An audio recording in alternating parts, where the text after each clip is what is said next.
సంక్రాంతికి నారా వారిపల్లె ముస్తాబైంది. ఇక్కడ నారా నందమూరి కుటుంబాలు కలిసి వేడుకలు జరుపుకోనున్నాయి. ఈ రోజు రాత్రికి సీఎం చంద్రబాబు స్వగ్రామానికి చేరుకోనున్నారు. నందమూరి కుటుంబ సభ్యులు రానున్నారు. ఈ రెండు కుటుంబాలు ఘనంగా వేడుకలు జరుపుకోనున్నాయి. సీఎం సతీమణి భువనేశ్వరి, కోడలు బ్రాహ్మణి సాయంత్రానికి చేరుకుంటారు. గ్రామంలో భారీ ఏర్పాట్లు చేశారు. నారా వారిపల్లెలో సంక్రాంతి వేడుకలపై మరింత సమాచారం మా ప్రతినిధి గోపీనాథ్ అందిస్తారు. ఇవాళ ఇక్కడికి చేరుకోబోతున్నారు. అయితే దీనికి సంబంధించి వాళ్ళ కుటుంబ సభ్యులు కానీ వాళ్ళందరూ కూడా ఇవాళ రేపు ఎల్లుండి మొత్తం 3-4 రోజుల పాటు కూడా ఇక్కడ ఉండబోతున్నారు.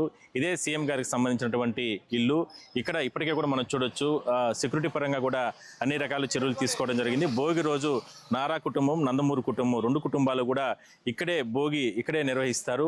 ఇక్కడ నిర్వహించిన తర్వాత మరుసటి రోజు కుటుంబ సభ్యులకి అంటే చనిపోయినటువంటి వాళ్ళ అమ్మా నాన్నలు కావచ్చు, అదేవిధంగానే అత్తమామలకి వీళ్ళందరికీ కూడా పెద్దల పండుగ రోజు గుడ్డలు పెట్టుకునేటువంటి కార్యక్రమాలు కూడా ఇక్కడే జరుగుతూ ఉంటాయి. సో ఈ నేపథ్యంలోనే తెలుగుదేశం పార్టీకి సంబంధించి స్థానిక ఎమ్మెల్యే అంటే నాని గారు కావచ్చు, లేదంటే వీళ్ళందరూ కూడా ఇక్కడ ఏర్పాట్లన్నీ కూడా చేస్తున్నారు. చూడొచ్చు భారీగా ఫ్లెక్సీలు ఏర్పాటు చేయడం, దాని తర్వాత ఇక్కడికి వచ్చేటువంటి కార్యకర్తలకి, నాయకులకి వాళ్ళందరికీ కూడా ఎటువంటి ఇబ్బందులు లేకుండా ఏర్పాట్లు చేసేటువంటి కార్యక్రమాలు చేయడం కానీ పులివర్తి నాని గారు దగ్గరుండి ఈ కార్యక్రమాలను నిర్వహిస్తున్నారు. మనం చూడొచ్చు నారావారిపల్లిలో ముఖ్యమంత్రి గారు చంద్రబాబు ఇంటి వద్దన పెద్ద ఎత్తున భారీ ఫ్లెక్సీలు భారీగా ఏర్పాటు చేయడం, విద్యుత్ దీపాల అలంకరణ, అదేవిధంగా పుష్ప అలంకరణ, భారీ కటౌట్లు ఇవన్నీ కూడా జరుగుతున్నాయి. మరోవైపు ఆయన ఇంటి నివాసంలోనే దగ్గరలోనే చూడొచ్చు తెలుగుదేశం పార్టీకి సంబంధించినటువంటి మొత్తం కూడా స్వాగత తోరణాలు ఇవన్నీ కూడా హైలైట్గా నిలుస్తున్నాయి. సో సంక్రాంతి పర్వదినం సందర్భంగా పెద్ద ఏర్పాట్లు జరుగుతున్న నేపథ్యంలో ఎన్టీ రామారావు గారికి సంబంధించిన విగ్రహం కావచ్చు, బసవతారకం గారు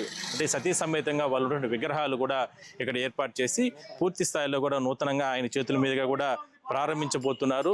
మొత్తం మీద ఏదైతే అంటే మనం ఇందాక చెప్పుకున్నట్లు ఎక్కడా కూడా ఇబ్బందులు లేకుండా ఇప్పటికే కూడా గ్రామస్తులు కావచ్చు, గ్రామ కుటుంబ సభ్యులు కావచ్చు, వీళ్ళందరూ కూడా పెద్ద ఎత్తున ఇక్కడ ఒక పండుగ వాతావరణంలో సంక్రాంతి పర్వదినం సందర్భంగా ఏర్పాట్లు చేసుకుంటున్నారు. మొదటి రోజు భోగి పండుగన భోగి మంటల్లో అంటే ఆ కార్యక్రమాలు నిర్వహిస్తారు. దాని తర్వాత రెండో రోజు పెద్దలకి అంటే గుడ్డలు పెట్టుకోవడం అనే ఆనవాయితీ జరుగుతుంటుంది. అదే స్థాయిలోనే ఆ రోజు ఇక్కడ ఉన్నట్టు గ్రామ దేవతలతో పాటు మరికొన్ని ప్రాంతాల్లో పూజా కార్యక్రమాల్లో పాల్గొంటారు. దాని తర్వాత కొన్ని అంటే నారావారిపల్లితో పాటు ఇక్కడ చుట్టుపక్కల ఇక్కడ ఉన్నటువంటి వ్యవస్థలకు సంబంధించి కొన్ని అభివృద్ధి కార్యక్రమాల్లో కూడా పాల్గొంటారు. సో మొత్తం మీద ఎటువంటి అవాంఛనీయ ఘటనలు లేకుండా, ఎటువంటి ఇబ్బందులు లేకుండా ఇప్పటికే పోలీసులకు సంబంధించి కొన్ని రకాల చర్యలు తీసుకోవడం జరిగింది. భారీ బందోబస్తు ఏర్పాటు చేయడం, అదేవిధంగా అధికార యంత్రాంగం కూడా అన్ని ఏర్పాట్లు కూడా పూర్తి చేయడం జరిగింది. మొత్తం 3 నుంచి 4 రోజుల పాటు కూడా ముఖ్యమంత్రి గారు చంద్రబాబుతో పాటు వాళ్ళ సతీమణి భార్య భువనేశ్వరి గారు కావచ్చు, అదేవిధంగానే నారా లోకేష్ మంత్రివర్యులు, ఇట్లా వాళ్ళ సతీమణి బ్రాహ్మణి,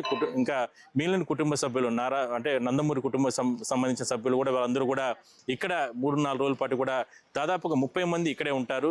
దాని తర్వాత ఈ కార్యక్రమాలన్నీ ముగించుకున్న తర్వాత ఆయన ఇక్కడ నుంచి కూడా రిటర్న్ వెళ్ళే అవకాశం అయితే ఉంది. అదే కాకుండా ఈ నారావారిపల్లిలోనే ప్రతి ఇంటికి వెళ్ళి కూడా ఆయన అందరినీ కూడా పలకరిస్తారు. ప్రతి సంవత్సరం వచ్చిన సందర్భంగా కుటుంబ సభ్యులు అందరూ కూడా కలిసి వెళ్ళి ఉన్నటువంటి బంధుమిత్రులు వాళ్ళందరినీ కూడా ఇక్కడ పలకరిస్తారు. ఆ రకంగా ఒక పండుగ వాతావరణంలో ఇక్కడ ఏర్పాట్లన్నీ కూడా జరుగుతున్నాయి మనం చెప్పుకోవచ్చు. మరోవైపు సెక్యూరిటీ పరంగా కూడా అన్ని రకాల చర్యలు కూడా తిరుపతి పోలీసులు చర్యలు తీసుకుంటున్నారు.